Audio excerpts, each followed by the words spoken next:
Comment faire pour arrêter de s'épiler? Perso, avant de m'intéresser au féminisme, je m'étais jamais posé la question. C'était une évidence, une habitude, je m'épilais parce qu'il fallait le faire. C'était comme ça. C'est quand je me suis intéressée au féminisme et à toutes les normes de beauté que le patriarcat impose que j'ai commencé à me poser la question de pour qui est-ce que je le faisais vraiment. Et c'est comme ça que je me suis rendu compte que je le faisais plus pour les autres que pour moi. J'ai commencé par simplement y réfléchir et laisser mûrir le sujet dans ma tête. Une fois que la décision était prise, je suis passée à l'acte pendant l'hiver, la période la moins compliquée pour arrêter de s'épiler. En hiver, tu te poses pas trop la question, y a personne qui voit tes poils à part toi. Et puis au printemps, j'ai pris mon courage à deux mains et j'ai commencé à me balader dans la rue en jupe et en débardeur avec mes poils qui dépassaient. Au début, je guettais les réactions des gens dans la rue, prête à réagir au quart de tour, et finalement, en fait, tout le monde s'en battait les couilles.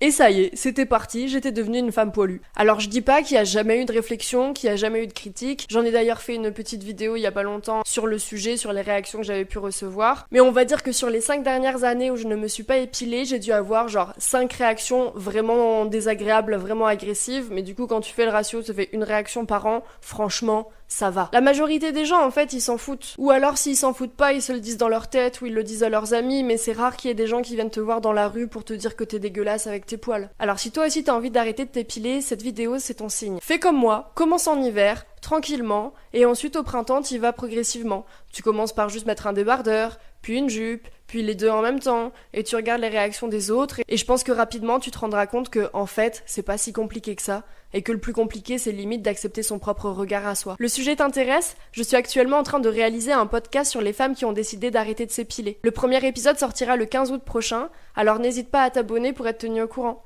À bientôt!